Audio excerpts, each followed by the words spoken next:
E ainda sobre os reflexos do conflito no Oriente Médio, o preço do barril de petróleo, tipo Brent, disparou essa semana e já se aproxima dos US$ 90. Para falar sobre esse assunto, a gente conversa agora com o economista-chefe do Banco BV, Roberto Padovani. Bom dia para o senhor. É claro, né? A gente sabe que existe uma pressão, já se esperava isso de alguma forma, até já falaram de passar dos US$ 100 o barril do petróleo. Isso porque já vinha num movimento assim, antes mesmo do conflito de agora, no Oriente Médio. A gente tem como prever quando isso vai chegar no nosso bolso, de alguma forma? Não, isso vai depender da duração do conflito, né? Se a gente olhar os 5 episódios no Oriente Médio de tensão militar, a gente teria ainda pela frente mais um mês, 2 meses. Então, vamos ter que avaliar. Se o evento for de fato mais curto, né? Se esse choque for controlado, então não há por que imaginar uma mudança do cenário econômico no Brasil. Isso porque a Petrobras pode esperar mais em vez de repassar custos, né, para o consumidor. Isso acaba impactando menos a inflação. Bom, se a inflação segue bem comportada, o Banco Central mantém sua estratégia de corte de taxa de juros e o crescimento é preservado. Então, é um cenário que muito pouco muda. Agora, se esse conflito se estende pelos próximos meses, aí o petróleo muda de patamar. As empresas, de maneira geral, são estimuladas a repassar custos para preservar a margem, é o caso da Petrobras, e aí o cenário inflacionário é outro, a dinâmica muda, o Banco Central tende a ficar mais cauteloso no corte de juros, no final da história o que a gente vai ter é com crédito mais apertado, uma economia que cresce menos. Então a variável-chave nesse momento é entender o fôlego dessa guerra no Irã. Se a coisa se prolongar por muito tempo, a gente efetivamente vai ter impacto. Se for passageiro, como é o padrão, os mercados não precisam se preocupar muito, porque o cenário macroeconômico muda pouco. Padovani, a pergunta que muita gente se faz é a seguinte: isso chega quando em mim, né? Tem alguma perspectiva de que essa alta internacional do petróleo chegue aos postos de combustíveis mais rápido, menos rápido?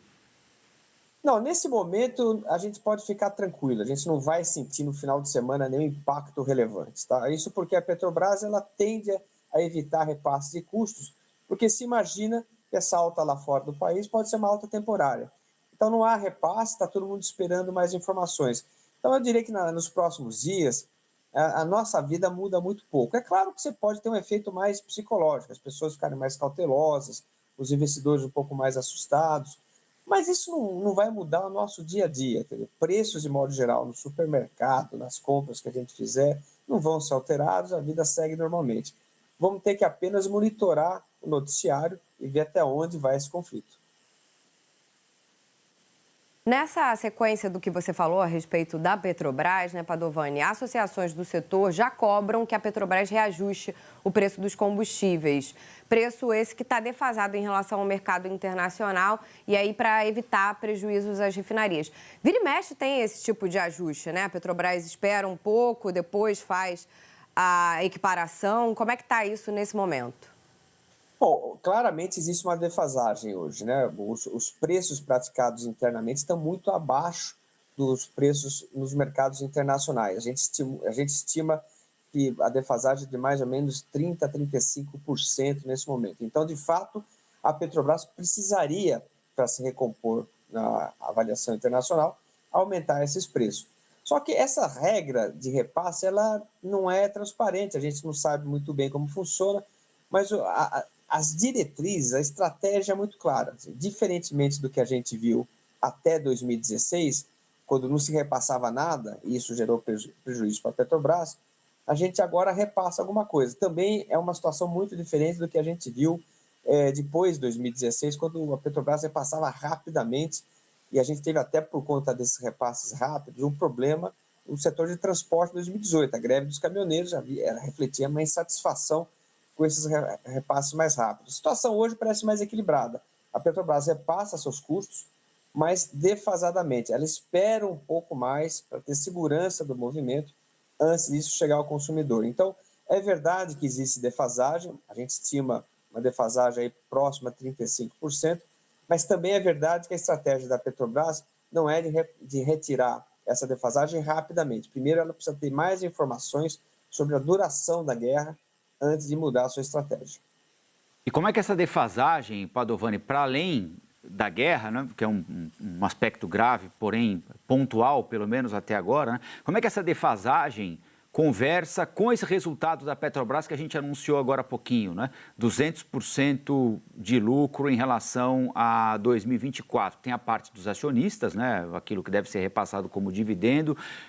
Você acha que a empresa tem caixa para ir manobrando isso? Sim, eu acho que o impacto sobre o resultado da Petrobras é claro, porque na medida em que ela é produtora de petróleo e os preços internacionais sobem, ela vai lucrar mais, lucrando mais, ela tem mais caixa, e essa defasagem que a gente está vendo, ela ainda não consumiu o caixa da empresa, não é uma situação preocupante. A gente está falando de alguns dias, essa semana que a situação se tornou crítica, quando a gente soube dos ataques no final de semana.